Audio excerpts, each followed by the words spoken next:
Hey, what's up everyone? Hope you're doing good. One of the first things you'll notice is how item management feels less restrictive than before.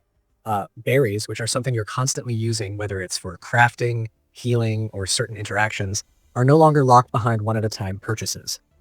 You can now buy multiple berries in a single transaction, which sounds simple, but if you've ever stood there repeatedly clicking through menus just to stock up, you already know how big of a relief this is.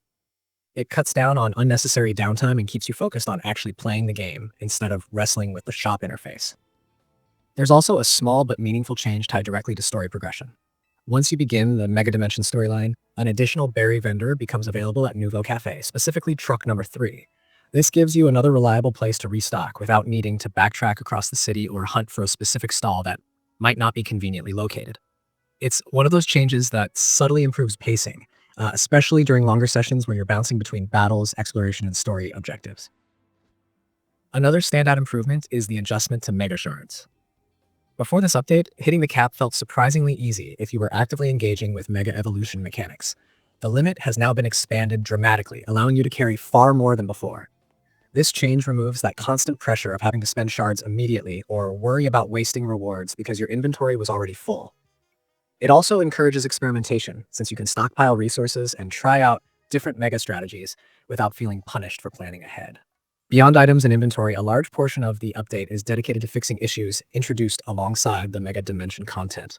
Some players were experiencing odd behavior during certain sequences, minor progression hiccups, or inconsistencies in how specific mechanics were functioning. While the patch notes don't spell out every single fix in detail, the overall stability improvements are noticeable. Transitions are smoother, certain interactions trigger more reliably, and the general flow of gameplay feels more polished. It's the kind of maintenance work that doesn't always get a spotlight, but it's absolutely essential for keeping a long-term game experience enjoyable. What's also worth mentioning is how this update signals ongoing support. Even though the changes might look modest on the surface, they show that feedback is being taken seriously, especially when it comes to friction points players encounter repeatedly. Streamlining purchases, increasing resource caps, and tightening up DLC-related issues all point toward a development team that's paying attention to how the game is actually being played, not just how it looks on a feature list. If you've already installed the update, you've probably felt that things just move a little faster now. You spend less time in menus, less time managing limitations that don't add challenge, and more time exploring, battling, and experimenting with Mega Evolutions. And if you haven't jumped back in yet, this is a solid moment to do so, because the experience is objectively smoother than it was before.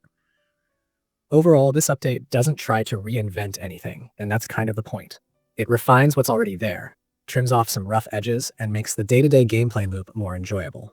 Whether you're deep into the Mega Dimensions storyline or just casually progressing at your own pace, the improvements are there in subtle but important ways.